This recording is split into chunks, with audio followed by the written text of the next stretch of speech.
Alors, bonjour Madame la ministre. Bonjour Madame Mariatou. Merci infiniment pour toutes ces réformes que vous mettez sur place pour que l'école ivoirienne retrouve son image, pour que l'école ivoirienne retrouve sa qualité. Merci infiniment. Ce matin, nous vous lançons ce cri de cœur afin que vous puissiez aussi vous pencher sur la question des ressources humaines, sur les hommes qui travaillent dans votre ministère, sur les enseignants du secteur privé de Côte d'Ivoire, préscolaire, primaire, secondaire, éducateurs, directeurs des études, correspondants fichiers, secrétaires et j'en passe. Tout ce personnel qui travaille dans le secteur éducation de votre ministère. Alors, nous faisons cette vidéo parce que, avant que vous n'arriviez à ce ministère, il y a votre prédécesseur, Madame Kandia Kamara, et nous étions devant son bureau, où nous avons fait ce sit-in là, pour dire, Madame, rien ne va au privé. On ne mange pas, on ne paye pas nos maisons, on n'arrive pas à soigner nos enfants, on ne reçoit pas de salaire. Elle a dit, par son cabinet, votre problème, on le connaît, nous sommes en train de régler. Et elle est partie, vous êtes arrivés. S'il vous plaît, ceux qui regardent la vidéo, aidez-moi, partageons massivement, parce que vous allez comprendre tout de suite. Ne déconnectez pas. Ne déconnectez pas. À la rentrée 2023-2024, le 7 septembre 2023 exactement, au lycée Mamie Fetter de Benjerville, à cette réunion, j'étais présent. Et concernant les écoles privées, vous avez dit que là-bas, il y a problème. La preuve, les demandes d'agrément qui ont été déposées cette année, il y a beaucoup que vous avez refusé parce que ces personnes ne respectent pas les principes. Vous êtes en train d'assainir ce milieu. D'accord. Les états généraux aussi ont eu lieu. Le privé n'a pas eu son mot à dire. On allait dire, le problème au privé est tellement visible que nous disons même qu'on n'a même pas besoin d'organiser les états généraux pour savoir. Mais malheureusement, on n'a pas été pris en compte. J'ai dit on n'a pas été pris en compte. Vous direz peut-être qu'on a été pris en compte dans les documents, mais nous disons une prise en compte palpable. Une prise en compte qui aurait changé nos conditions, qui aurait changé le fonctionnement de ce système. Mais jusque-là, rien du tout. Madame la ministre, pardon. Nous avons adressé un courrier à votre cabinet. Vous avez dit, comme cela relève de la question du privé, alors vous avez délégué la 2P pour nous recevoir. Et ce jour-là, j'étais également de la délégation. Nous avons été reçus par la dame devant moi. Elle a dit, votre problème là, on va régler. On est en train de régler. Madame la ministre, pardon. Vous avez reçu les syndicats des enseignants du privé. Et au sortir de cette réunion, vous avez demandé aux fondateurs de déclarer les travailleurs à la CNPS. Je me demande parfois, est-ce que ces syndicats vous ont dit vraiment ce qui se passe au privé? C'est pour cela que nous décidons aujourd'hui, nous enseignants, de nous adresser à vous personnellement. Sinon directement. Parce que parfois, peut-être que vos inspecteurs pédagogiques ne vous font pas le point. Peut-être que les inspecteurs du travail ne vous font pas le point. Peut-être que les services des impôts ne vous font pas le point. Peut-être que les leaders syndicaux ne vous ont pas dit la vérité. Parce que c'est nous qui vivons cette situation.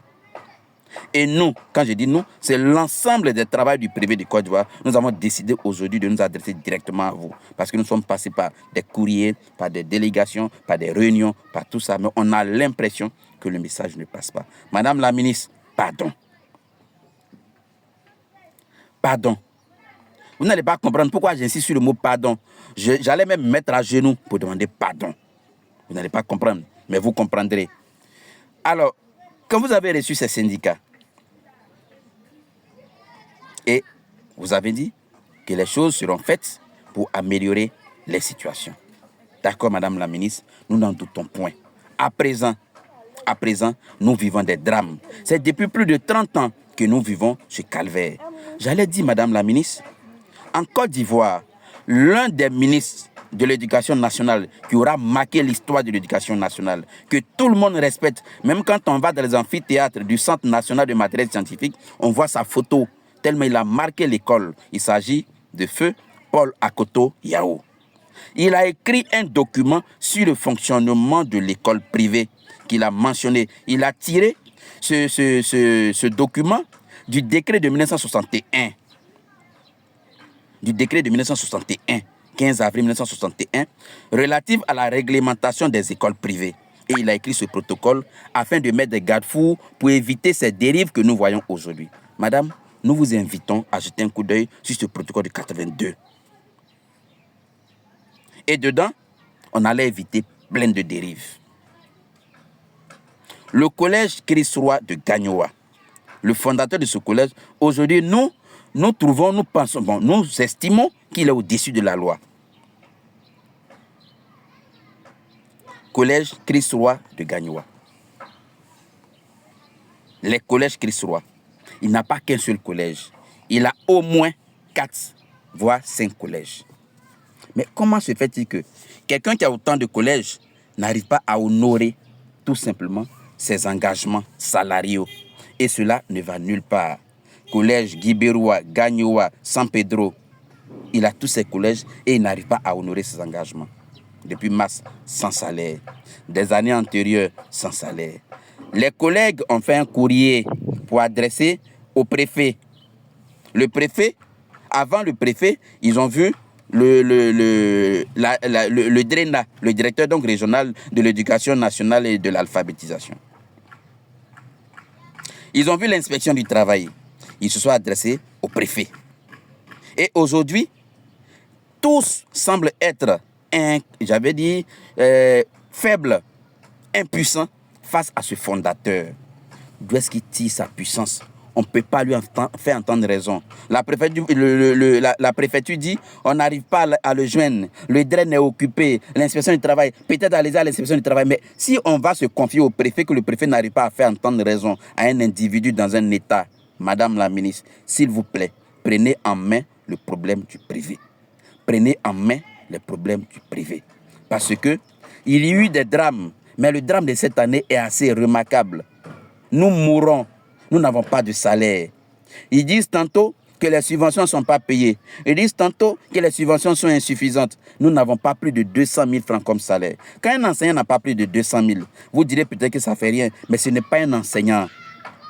Parce que pour enseigner, il faut avoir un minimum. Il faut s'auto-former. Il faut payer tout. Madame la ministre, je pense que vous êtes enseignante et que vous savez l'enseignement c'est quoi.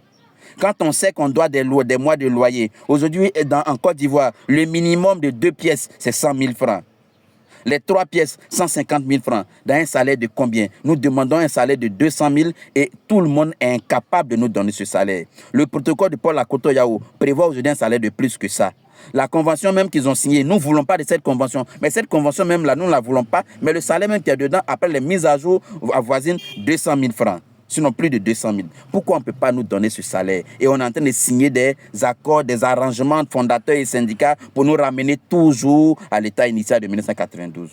Madame la ministre, s'il vous plaît, nous mourrons. S'il vous plaît, nous vous appelons au secours.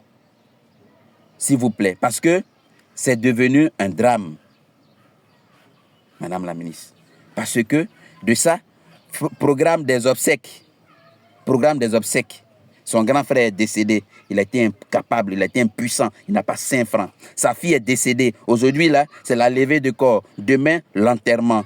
Madame, les enseignants du privé meurent. Les travailleurs du privé meurent. Les travailleurs du privé souffrent. Pendant qu'on dit les résultats sont sortis, que tout le monde est en train de fêter, pendant ce temps-là, nous mourrons. S'il vous plaît, nous vous demandons pardon. Madame, nous vous demandons pardon. Je jette un coup d'œil sur l'enseignement privé. Pardon. Pardon. Madame. Ceux qui suivent cette vidéo-là, aidez-nous à partager. Partageons-la massivement. Partageons-la pour que cette vidéo-là, pour que ce message arrive aux oreilles de Madame la ministre, aux oreilles du Premier ministre, M. Begré Mambé, pour que ce message arrive aux oreilles même du président de la République, son Excellence Alassane Ouattara. La Côte d'Ivoire ne mérite pas ça. Le système éducatif ivoirien est un système éducatif de renom. Vous voyez, dans les années 60, on a dépassé les caps de 50% d'admis au bac. Et aujourd'hui, on peine à atteindre 50%. On est dans 40%. Et laissez-moi vous dire que les 40% même, la fraude en est pour une grande partie. Si on avait pu éliminer la fraude, ce n'était pas sûr qu'on atteigne les 40%. L'école ivoirienne va mal. Le privé fait l'école ivoirienne et le privé va mal, donc l'école ivoirienne va mal. À Yopougon, au secondaire, il y a 1% d'établissements publics contre 99% d'établissements privés. Madame, s'il vous plaît, pardon. Réagissez. Réagissez. Réagissez. Que Dieu vous bénisse, que Dieu bénisse la Côte d'Ivoire. Et vraiment, nous avons espoir. Merci.